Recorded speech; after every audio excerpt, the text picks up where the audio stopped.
నమస్తే, welcome to deep cut. Rahul Gandhi, ఆయన ecosystem, ఆయన వెనకాల ఉన్నటువంటి డీప్ స్టేట్, వీళ్ళందరికీ కూడా ఒక బ్యాడ్ న్యూస్తో నేను మీ ముందుకు వచ్చాను. నిజానికి వాళ్ళు చాలా సంవత్సరాలుగా రాహుల్ గాంధీని ప్రొజెక్ట్ చేస్తూ ఆయనను నిజానికి ఒక పెద్ద యూత్ ఐకాన్గా నిలబెట్టే ఒక ప్రయత్నం గత 21 సంవత్సరాలుగా జరుగుతూనే ఉంది. 2004లో మొట్టమొదటిసారి రాహుల్ గాంధీ ఎంపీ అయిన దగ్గర నుంచి ఇప్పటి వరకు అంటే 21 సంవత్సరాల పాటు రాహుల్ గాంధీ ఈ దేశానికి నెక్స్ట్ ఆయన్నే ప్రధాని అనే మాటని నిజానికి ఎస్టాబ్లిష్ చేసే ప్రయత్నం చాలా చేస్తూ వచ్చారు. యూపీఏ ప్రభుత్వం 2004 నుంచి 14 మధ్య అధికారంలో ఉన్న సమయంలో కావచ్చు, అధికారం కోల్పోయిన తర్వాత కావచ్చు, రాహుల్ గాంధీని యూత్ ఐకాన్గా చూపించే ఒక ప్రయత్నం జరుగుతోంది. కానీ పాపం ఆయన మాత్రం సక్సెస్ కాలేకపోతున్నారు. దానికి కారణం ఏంటో ఇప్పుడు నేను ఈ వీడియో పూర్తిగా చూస్తే మీకు అర్థమవుతుంది. అండ్ దాన్ని ఎందుకు యూత్ ఐకాన్గా చేయాలనుకుంటున్నారని దానికి సంబంధించినటువంటి ఒక స్ట్రాటజీ కూడా ఉంది, ఒక వ్యూహం కూడా ఉంది డీప్ స్టేట్కి సంబంధించి. అవన్నీ కూడా నేను మీ ముందుంచే ప్రయత్నం చేస్తాను. ఫస్ట్ ఒక వీడియో చూడండి మీరు.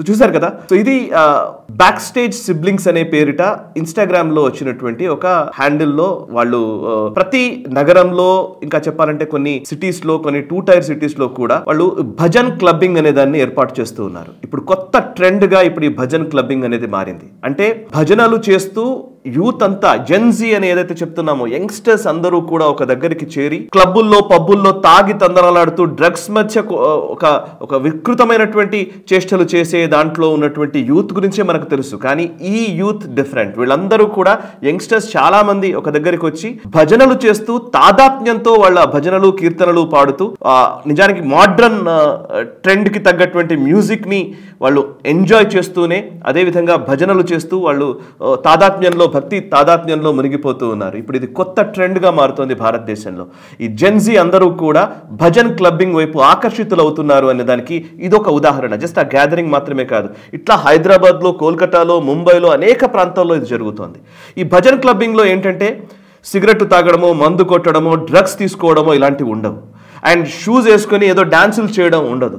షూస్ ఇప్పేసి ఒక పర్టికులర్గా చెప్పాలంటే ఒక భక్తి భావనతోటే మోడ్రన్ ట్రెండ్కి తగ్గట్టుగా భజనలు చేస్తున్నటువంటి ఈ కాన్సర్ట్స్ ఈ మధ్యకాలంలో జరుగుతూ ఉన్నాయి. ఇది కేవలం బ్యాక్ స్టేజ్ సిబ్లింగ్స్ చేస్తున్నటువంటి మాటే కాదు, ఇంకా అనేక వ్యక్తులు, అనేక ఆర్గనైజేషన్స్ చేస్తూ ఉన్నాయి. మీరు ఈ మధ్యకాలంలో చూస్తే సద్గురుకి సంబంధించినటువంటి ఏ ఈవెంట్స్ అయినా కానీ జెన్జీతో నిండిపోతాయి. ఆర్ట్ ఆఫ్ లివింగ్కి సంబంధించినటువంటి కోర్సులు మీరు గమనిస్తే మొత్తం యంగ్స్టర్సే ఎక్కువగా ఉంటారు. ఆర్ట్ ఆఫ్ లివింగ్ బెంగళూరు క్యాంపస్కి వెళ్ళి చూస్తే ఎక్కువ మంది యూతే కనబడతారు, యువకులే ఎక్కువ మంది కనబడతారు. ఇంకా చెప్పాలంటే అటు ఇస్కాన్లో కానివ్వండి, రామకృష్ణ మఠ్లో కానివ్వండి, యూత్ మొత్తం ఈ స్పిరిచువాలిటీ వైపు అడుగులు వేస్తూ ఉన్నారు. ఇంకా చెప్పాలంటే భక్తి యాత్రలకి ఎక్కువ ఇంపార్టెన్స్ ఇస్తున్నట్టుగా కనబడుతోంది. సో దానికి సంబంధించిన డేటా కూడా నేను చెప్తాను. సరే, యూత్ అందరూ దీనికి వైపు ఉంటే రాహుల్ గాంధీకి ఎందుకు బ్యాడ్ న్యూస్ అని మీరు అనుకోవచ్చు. ఎస్, దానికి సంబంధించినటువంటి వార్తలోకి వస్తాను. అండ్ డీప్ కట్ లో డెఫినెట్ గా డీప్ స్టేట్ మూలాల గురించి చర్చించకుండా నేను ఉండను. ఎందుకంటే ఖచ్చితంగా అన్ని అంశాలకి, అన్ని అవలక్షణాలకి, ఈ ప్రపంచంలో జరుగుతున్నటువంటి అనేక అంశాలకి స్ట్రింగ్స్ ఎవరైతే వెనకాల నుంచి నడుపుతున్నటువంటి వ్యక్తులు ఉన్నారో వాళ్ళు ఖచ్చితంగా డీప్ స్టేటే, దాంట్లో సందేహం అక్కర్లేదు. సో చాలా రీసెర్చ్ తర్వాత నేను చెప్తున్నటువంటి మాటలు ఇవి. సో అయితే దీనికి డీప్ స్టేట్ కి లింక్ ఏంటి, అండ్ దీనికి రాహుల్ గాంధీకి ఏంటి లింక్ అని అంటే కనుక, రాహుల్ గాంధీ పదే ఈ మధ్య కాలంలో జెన్జీ బయటకు వచ్చి ప్రొటెస్ట్ చేయాలని చెప్తూ ఉన్నారు. ఈ మధ్య 2 కీలకమైన అంశాలైనా ఎంచుకొని అవే అజెండాగా మార్చి ముందుకెళ్తున్నారు. ఒకటి కాస్ట్ కి సంబంధించి, ముఖ్యంగా కులాలకు సంబంధించినటువంటి చిచ్చు రేకెత్తించే ప్రయత్నం చేయడము. 2 ఈ హెచ్చు తగ్గుల గురించి పదే ప్రస్తావిస్తూ రావడము. రాజ్యాంగం ప్రమాదంలో ఉంది, రాజ్యాంగబద్ధమైన సంస్థల్ని నిర్వీర్యం చేస్తున్నారని చెప్పడము. అండ్ వీటికి అగేన్స్ట్ గా, అంటే ప్రభుత్వాలు సరిగ్గా పనిచేయట్లేదు కాబట్టి యువతీ యువకులు రోడ్ల మీదకి వచ్చి పోరాటాలు చేసి ఈ ప్రభుత్వాన్ని మార్చాలని చెప్పడం. దీనికి ఇన్స్పిరేషన్ ఎక్కడి నుంచి వస్తుంది అని అంటే నేపాల్లో, అటు బంగ్లాదేశ్లో జరిగినటువంటి ఉదంతాలు మనకు తెలుసు, అటు బ్రెజిల్లో జరుగుతున్నాయి, ఇంకా అనేక ప్రాంతాలు, ఇప్పుడు మెక్సికోలో జరుగుతూ ఉన్నాయి, ఇట్లా అనేక ప్రాంతాల్లో జరుగుతున్నాయి. ఇవన్నీ కూడా డీప్ స్టేట్ చాలా క్లియర్గా ఒక 4 విభాగాల్ని కీలకంగా పెట్టుకుంది. ఒకటి యూత్, 2 మహిళలు, 3 అప్రెస్డ్ అండ్ అప్రెసర్, అంటే ఒక అణిచివేసే వర్గము, అణిచివేయబడుతున్నటువంటి వర్గము, అణిచివేతకు గురవుతున్నటువంటి వర్గము అనే ఆ డివైడ్ని క్రియేట్ చేయడం. అంటే బ్లాక్స్, వైట్స్, లేకపోతే దళితులు, అగ్రవర్ణాలు, ఇట్లా ఒక డివైడ్ని క్రియేట్ చేయడము. ఇక 4వ వర్గం ఏంటంటే LGBTQ+, ఇట్లా ఒక కన్ఫ్యూజన్ని సొసైటీలో క్రియేట్ చేసేటువంటి ఈ 4 విభాగాల మీద ఫోకస్ చేశారు. దీనికి మూలం ఏంటి అని అంటే కనుక డీప్ స్టేట్ అసలు ఎలా వీటిని ముందుకు తీసుకొచ్చింది అని అంటే, ఈరోజు రాహుల్ గాంధీ చేస్తున్నటువంటి పనులకి మూలాల్లోకి వెళ్ళాలి మనం. అదేంటి అనంటే 1920 దశకంలో, అంటే మొదటి ప్రపంచ యుద్ధం ముగిసిన తర్వాత అటు ఫ్రాన్స్ ఇటు జర్మనీ రెంటి మధ్య యుద్ధం జరిగింది. జర్మనీ ఓడిపోయింది, ఫ్రాన్స్ గెలిచింది మొదటి ప్రపంచ యుద్ధంలో. అంతకు ముందు వెళితే కార్ల్ మార్క్స్ ఒక థియరీ ఉంది. కార్ల్ మార్క్స్ చెప్పినటువంటి మాటలన్నీ కూడా క్లాసిఫికేషన్ ఎలా ఉంటుందనంటే, అణిచివేయబడుతున్నటువంటి వర్గం ఒకటి ఉంటుంది, అణిచివేస్తున్నటువంటి వర్గం ఒకటి ఉంటుంది, అణిచివేతకు గురివుతున్న వర్గం ఒకటి ఉంటుంది. అప్రెస్డ్ అండ్ అప్రెసర్ అంటారు. సో ఇవన్నీ ఎందుకు వస్తాయంటే ఎకనామిక్ డిస్పారిటీస్ వల్ల, ఇన్ఈక్వాలిటీస్ వల్ల అంటారు. అంటే ఆర్థిక పరమైనటువంటి అంశాల్లోనే దీన్ని ఎక్కువగా చూస్తూ వచ్చాడు కార్ల్ మార్క్స్. అంతా కూడా డబ్బంతా కూడా ఒకరి దగ్గర ఉంది, డబ్బు లేని వర్గం ఒకటి ఉంటుంది, వీళ్ళని వాడుకుంటూ ఉంటారు. సో అందుకే ఇద్దరు కూడా సేమ్ కావాలి అంటే ఒక సోషలిస్ట్ ఫార్ములా కావాలనేది కార్ల్ మార్క్స్ చెప్పింది. నేను చాలా సింపుల్గా చెప్తున్నాను, దీంట్లో డీప్ డైవ్ చేయాల్సిన చాలా అంశాలు ఉంటాయి. ఇంకా కార్ల్ మార్క్స్ ఇంకా చాలా విషయాలు చెప్పారు కదా అని చెప్పి కమెంట్లో పెట్టకండి, ఎందుకంటే చాలా విషయాలు ఉన్నాయి. బట్ ఈజీగా అర్థం అవడం కోసం ఇంతవరకే చెప్పాను నేను. కార్ల్ మార్క్స్ కానీ ఎంగెల్స్ కానీ ఎక్కువ వరకు ఓన్లీ ఆర్థిక కోణంలోనే వాళ్ళ ఈ మార్క్సిస్ట్ థియరీని ఫ్లోట్ చేస్తూ వచ్చారు. కానీ వాళ్ళు ఆర్థిక కోణంలో చూస్తూ వచ్చారు. కానీ మొదటి ప్రపంచ యుద్ధంకి వచ్చేసరికి అటు ఫ్రాన్స్కి ఇటు జర్మనీకి మధ్య యుద్ధం జరిగితే ఇటువైపు కమ్యూనిస్టులు ఉన్నారు, ఇటువైపు కమ్యూనిస్టులు ఉన్నారు. ఇద్దరు వాళ్ళ దేశం కోసం వాళ్ళు నిలబడి ఉన్నారు. సో ఇక్కడే అసలు సమస్య వచ్చింది. 1920వ దశకంలో మొదటి ప్రపంచ యుద్ధం జరిగిపోయిన తర్వాత జార్జ్ లుకాక్స్, థియోడార్ అడార్నో అండ్ మ్యాక్స్ హార్కెమర్, ఇంకా చెప్పాలంటే ఇంకా ఇట్లాంటి కొంతమంది మార్క్సిస్ట్ భావజాలం కలిగినటువంటి వాళ్ళు మార్క్స్ తర్వాత వాళ్ళ అనుచరులుగా, వాళ్ళ తర్వాత వారసత్వాన్ని పుణికిపుచ్చుకున్నటువంటి మార్క్సిస్టులు ఏమనుకున్నారంటే, సో ఇప్పుడు మనం మొదటి ప్రపంచ యుద్ధం టైంలో ఈ దేశము మధ్య యుద్ధం జరిగితే కమ్యూనిస్టులందరూ ఒకటి కదా, ప్రపంచ కార్మికులారా ఏకం కండి అని కదా మనం పిలుపునిచ్చింది. ఎక్కడైనా కమ్యూనిస్టులంతా ఏకం అవ్వాలి కదా. మరి ఒక యూనివర్సల్ థియరీ నుంచి వీళ్ళు దేశం వైపు ఎలా వచ్చారు అని అంటే, దేశం పట్ల ఒక దేశభక్తి భావన ఉంది అనేది వీళ్ళు గుర్తించారు. సో దేశభక్తి భావనతోటి జర్మనీ కోసం జర్మనీ వాళ్ళు కొట్లాడుతున్నారు, ఫ్రాన్స్ కోసం ఫ్రాన్స్ కమ్యూనిస్టులు కొట్లాడుతున్నారు. సో దీన్ని మనం ఎలా తుడిచివేయాలి అనే ఒక క్వశ్చన్ వచ్చింది. దీన్ని ఎలా మనం తీసివేయాలి అని అంటే, ఆ దేశభక్తి భావన ఉండకూడదు, అంటే జాతీయవాద దృక్పథం, నేషనలిస్ట్ అప్రోచ్ అనేది ఉండకుండా చేయాలి అని అంటే ఎలాంటి పని చేయాలనే విషయంలోనే వాళ్ళప్పుడు 1923లో జర్మనీలో ఫ్రాంక్ఫర్ట్ స్కూల్, ఇప్పుడు మనం ఫ్రాంక్ఫర్ట్ స్కూల్ గా చెప్పబడుతున్న దాని అసలు మూలం ఏంటంటే ఇన్స్టిట్యూట్ ఆఫ్ సోషల్ రీసెర్చ్ అనే ఒక ఆర్గనైజేషన్ ని స్టార్ట్ చేశారు. ఇన్స్టిట్యూట్ ఆఫ్ సోషల్ రీసెర్చ్ అదే కాలక్రమంలో ఫ్రాంక్ఫర్ట్ స్కూల్గా మారింది. ఈరోజు మనం ఫ్రాంక్ఫర్ట్ స్కూల్గా మాట్లాడుతున్నదంతా కూడా అప్పుడు ఇన్స్టిట్యూట్ ఆఫ్ సోషల్ రీసెర్చ్. 1923లో దీన్ని ప్రారంభించారు. అప్పటి నుంచి కూడా వాళ్ళు వర్క్ చేస్తూ వచ్చారు. కానీ అనుకోకుండా అదే జర్మనీలో హిట్లర్ చాలా బలంగా మారుతున్నాడు. హిట్లర్ బలవంతంగా మారిపోయిన తర్వాత హిట్లర్ అనేవాడు పూర్తి నేషనలిస్ట్, ఆ జర్మనీ కోసం కొట్లాడే ఒక నాజీ నియంతృత్వ ధోరణిలోకి వెళ్ళిపోయాడు. అప్పుడు వీళ్ళకి అక్కడ ఉండడానికి అవకాశం లేకుండా పోయింది.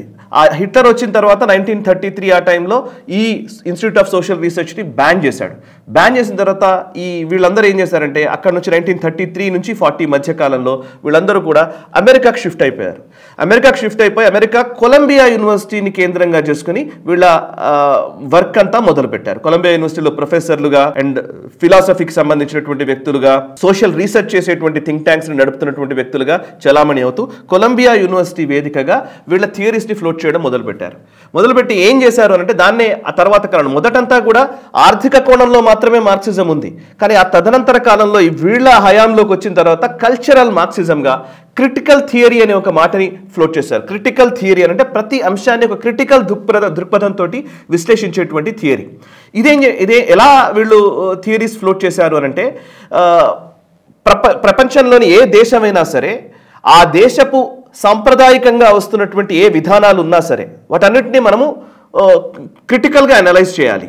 అంటే వాటిని మనం ఖచ్చితంగా వాటిని ఖండిస్తూ ఒక కొత్త థియరీని ఫ్లోట్ చేయాలి.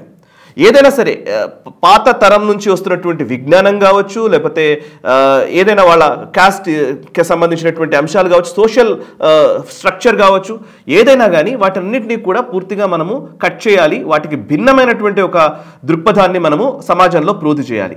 ఆ ప్రోధి చేయాలంటే ఏం చేయాలి, ఎలా చేయొచ్చు అని అంటే కనుక వాళ్ళు 4 విభాగాలు, ఇందాక చెప్పినటువంటి 4 విభాగాలు ఎంచుకున్నారు. 1 యూత్, 2 మహిళలు, 3 నేను ఇందాక చెప్పిన బ్లాక్ వైట్ లేదంటే దళితులు, అగ్రవర్ణాలు, ఇలా ఆయా దేశంలో ఏవి ఉంటాయో వాటిని బేస్ చేసుకుని అప్రెస్డ్ అండ్ అప్రెసర్ అనే క్లాస్, దాన్ని డివైడ్ చేయడం ఎప్పుడు కూడా. And Aryan invasion, Aryan Dravidian culture అని, ఇట్లా ఏదైనా సరే ప్రాంతాలు ఉంటే ప్రాంతాలు, లేకపోతే క్యాస్ట్ ఉంటే క్యాస్ట్, కమ్యూనిటీ అయితే కమ్యూనిటీ, ఏదో ఒకటి మైనారిటీ, మెజారిటీ, ఇవన్నీ తీసుకురావాలి. ఇక 4వది LGBTQ. సో అంటే ఈ గేస్ లేకపోతే లెస్బియన్స్ ఇట్లాంటి ఒక థర్డ్ జెండర్కి సంబంధించినటువంటి యాక్టివిజంని పెంచాలి. దీన్ని ఎక్కువ పెంచడం వల్ల ఏమవుతుందంటే ఈ మిగతా స్ట్రక్చర్స్ అన్నీ కూడా డిస్టర్బ్ అవుతాయి. డిస్టర్బ్ అవడం అంటే వీటన్నిటిలో ఒక కన్ఫ్యూజన్ క్రియేట్ అవుతుంది. సో ఎగ్జిస్టింగ్ ఆ రోజు ఆ దేశంలో ఉన్నటువంటి ఇది నా సంప్రదాయం ఉన్నామనుకోండి, ఈ సంప్రదాయం నీది కాదు, దీన్ని మీద ఎలా చొప్పించారంటే ఇలా చేయడం వల్ల నీ మీద ఒక ఆధిపత్య ధోరణికి తీసుకొచ్చారు అని చెప్పించే ప్రయత్నం. ఇప్పుడు మన ఇండియాలో కూడా మనం చూస్తూ ఉంటాం, భారత్లో కూడా దళితులు అనగానే వీళ్ళ మీద అణచివేతలు ఎలా జరిగాయి చూడండి అని చెప్పేసి ఈ మధ్య కాలంలో జరిగినటువంటి అన్నింటినీ చూపిస్తుంటారు. నిజానికి పాత కాలంలో ఏముంది అనేది అంత దూరం వెళ్ళనివ్వరు. సో దీనికి 2 మార్గాలు ఎంచుకున్నారు. ఒకటి అట్రాసిటీ లిటరేచర్ అండ్ ఇన్కల్చరైజేషన్. వీటిని ఎక్కువగా మనము జనాల్లోకి తీసుకెళ్లాలంటే ఇన్కల్చరైజేషన్, ఆ కల్చర్లో భాగమవుతూనే వాటిని మార్చే ప్రయత్నం చేయడం. ఫర్ ఎగ్జాంపుల్ ఇప్పుడు మనం క్రిస్టియానిటీలో చూస్తూ ఉన్నాం, మన దేశంలోకి వచ్చినటువంటి చాలా మంది చర్చుల్లో, ఇప్పుడు మన చర్చుల్లో కూడా ధ్వజస్తంభాలు పెట్టడము, లేకపోతే జీసస్ క్రైస్ట్కి అభిషేకాలు చేయడము, ఇదంతా కూడా ఏంటంటే ఇది కూడా ఒక హిందూ ధర్మం లాంటిదే అని అనిపించే విధంగా చేసి తద్వారా మతం మార్చే పద్ధతి. దీన్ని ఇన్కల్చరైజేషన్ అని పదాన్ని వాడతారు. ఇంకోవైపు నేను ఇంతకు చెప్పిన అట్రాసిటీ లిటరేచర్. అట్రాసిటీ లిటరేచర్ అంటే ఈ దేశంలో ఉన్నటువంటి ఆ పాత పద్ధతులకు వ్యతిరేకంగా విపరీతమైనటువంటి సాహిత్యాన్ని తీసుకురావడం, అంటే బుక్స్ తీసుకురావడం, ఆర్టికల్స్ రాయడం, వ్యాసాలు రాయడం. సో తద్వారా చూసారా మొత్తం దళితులకు వ్యతిరేకంగా ఇదంతా ఉంది అని ఒక చూపించే ప్రయత్నం చేయడం. ఇది ఒక పద్ధతిగా చేసినటువంటి కుట్ర. ఇది చాలా సంవత్సరాలుగా జరుగుతుంది. సరే, నేను ఇప్పుడు వెంటనే నేను ఏదో దళితుల మీద దాడులు జరగలేదా, వివక్ష లేదా, నేను అది కూడా అనట్లేదు, ఉంది. కానీ దాన్ని ఎలా చూపిస్తారు, ఎలా దాన్ని పోర్ట్రై చేస్తారు అనేది చాలా కీలకమైన విషయం. నెక్స్ట్ అంశం, ఇప్పుడు నేను ఇందాక చెప్పిన వాటి అన్నింటిలో 4 కీలకమైన విషయాలు: youth, women and oppressed and oppressor, at the same time LGBTQ. ఈ 4 విభాగాలకు సంబంధించి డీప్ స్టేట్ పనిచేస్తూనే ఇప్పుడు రాహుల్ గాంధీ అనే వ్యక్తిని ఒక యూత్ ఐకాన్గా చూపించడానికి అనేక ప్రయత్నాలు చేస్తూనే, ఆయన అంతకుముందు లాల్చీల్లో ఉండే వ్యక్తి ఇప్పుడు టీషర్ట్స్లోకి వచ్చాడు. సో వైట్ టీషర్ట్ వేసుకొని ఆ స్విమ్మింగ్ పూల్లో లేదా ఒక స్విమ్ చేయడమో, లేకపోతే పుషప్స్ చేయడమో, లేకపోతే రన్నింగ్స్ చేయడమో, తను ఏదో నిజంగా చాలా అద్భుతమైనటువంటి ఒక స్ట్రాంగ్ యంగ్స్టర్ లాగా, ఒక పొలిటీషియన్ కాదైనా పొలిటీషియన్ కంటే ఎక్కువ ఒక యంగ్స్టర్ ఒక పొలిటీషియన్ అయితే ఎలా ఉంటుందని చూపించే ఒక ప్రయత్నం చేస్తున్నారు.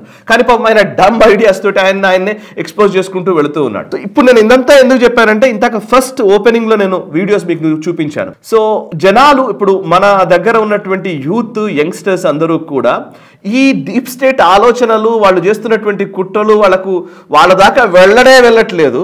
ఇప్పుడు ఒక నయా భారతం ఎస్టాబ్లిష్ అవుతోంది. ఈ గత 10 సంవత్సరాల్లో 11 సంవత్సరాల్లోనే అద్భుతంగా సనాతన సంస్కృతిని ఆకళింపు చేసుకుంటున్నటువంటి యూత్ ఎక్కువ మంది పెరుగుతూ ఉన్నారు. కొన్ని స్టడీస్ చెప్తూ ఉన్నాయి, ఇంతకు ముందు తో పోల్చితే 2014 కంటే ముందుతో పోల్చితే ఇప్పుడు యంగ్స్టర్స్ ఎక్కువ మంది బొట్టు పెట్టుకోవడానికి ఇష్టపడుతున్నారు, గుడికి వెళ్ళడానికి ఇష్టపడుతున్నారు. అండ్ గుడికి వెళ్ళడం మాత్రమే కాదు, స్పిరిచువల్ టూరిజం వైపు ఆకర్షితులు అవుతున్నారు. ఇది నేను చెప్తున్న మాట కాదు.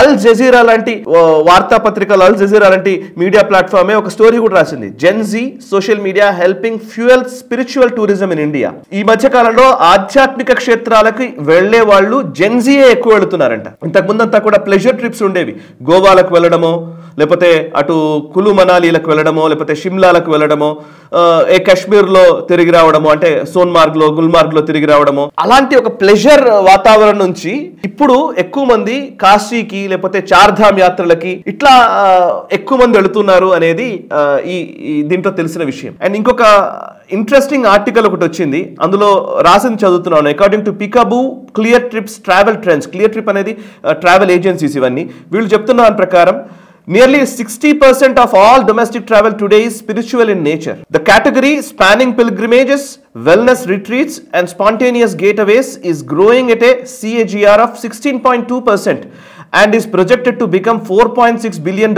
industry by 2033. Gen Z is emerging as a key force behind this shift, comprising 12% of total bookings with a year-on-year growth of 15%.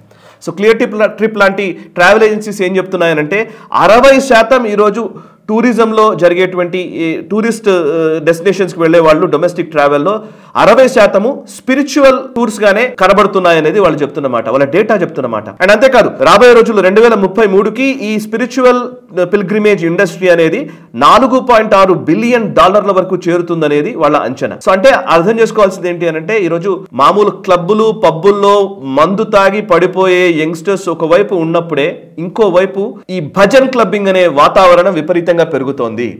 ఒకవైపు ఏమో అసలు గోవాల్లో ఎంజాయ్ చేయడానికే పరిమితమైనటువంటి యంగ్స్టర్స్ మనకు గతంలో కనబడితే ఈ మధ్య కాలంలో జెన్ జీ స్పిరిచువల్ టూరిజం వైపు ఎక్కువగా అడుగులు వేస్తున్నారు.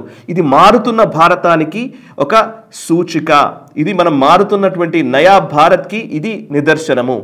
అండ్ మరోవైపు ఉమెన్ అనగానే జెన్జీ అనగానే మనకు ఎప్పుడు కూడా ఉమెన్ అనగానే ఆడవాళ్ళు అనగానే ఇదేదో వాళ్ళు పాపం వంటింటి కుందేళ్లుగా మార్చారు అని చెప్తున్నటువంటి రోజులు మనకు గతంలో కనిపించేవి. ఎప్పుడు కూడా ఆడవాళ్ళు అనగానే అబల కాదు సబల అని డైలాగ్స్ చెప్పిన సందర్భాలు ఉండేవి. ఇప్పుడు సబల అబల అని చెప్పాల్సిన అవసరం లేదు. డైరెక్ట్ గా ఆపరేషన్ సింధూర్ జరిగితే వింగ్ కమాండర్ వ్యోమికా సింగ్ ని లేకపోతే కల్నల్ సోఫియా ఖురేషిని డైరెక్ట్ గా కూర్చుండబెట్టి పాకిస్తాన్ కు వార్నింగ్ ఇచ్చినటువంటి దేశం మనం చూసాం. అండ్ జెన్జీ రోడ్ల మీదకి రావాలని ఓవైపు ఎకోసిస్టమ్ అంతా ప్రచారం చేస్తూ ఉంటే జెన్జీకి ఎమ్మెల్యే టికెట్ ఇచ్చి ఎమ్మెల్యేగా గెలిపించుకొని అసెంబ్లీలోకి తీసుకెళ్లినటువంటి మైథిలి ఠాకూర్ కి సంబంధించినటువంటి ఉదంతాన్ని మనం చూస్తున్నాం. సో జెన్జీ అంటే ఏది అని అంటే కనుక కాంగ్రెస్ ఎకోసిస్టమ్ మాట్లాడుతున్నది జెన్జియా, డీప్ స్టేట్ మాట్లాడుతున్న జెన్జియా, ఇప్పుడు కనబడుతున్నటువంటి ట్రెండ్ జెన్జియా. ఇది మీరు కమెంట్స్ ద్వారా తెలియజేసే ప్రయత్నం చేయండి. ఈ వీడియో నచ్చితే లైక్ చేయండి, 10 మందికి షేర్ చేయండి. మనసా వాచా కర్మణ దేశ హితం కోసం నేషనలిస్ట్ హబ్. ఈ వీడియో మీకు నచ్చినట్టయితే లైక్ చేయండి, 10 మందికి షేర్ చేయండి. అలాగే కామెంట్ల రూపంలో మీ అభిప్రాయాలను మాతో పంచుకోండి. Nationalist hub group of channels ను సబ్స్క్రైబ్ చేసుకుని తెలుగునాట జాతీయవాద జర్నలిజాన్ని ప్రోత్సహించండి. ఈ వీడియో కింద ఉన్న బెల్ ఐకాన్ పై క్లిక్ చేయడం మర్చిపోవద్దు.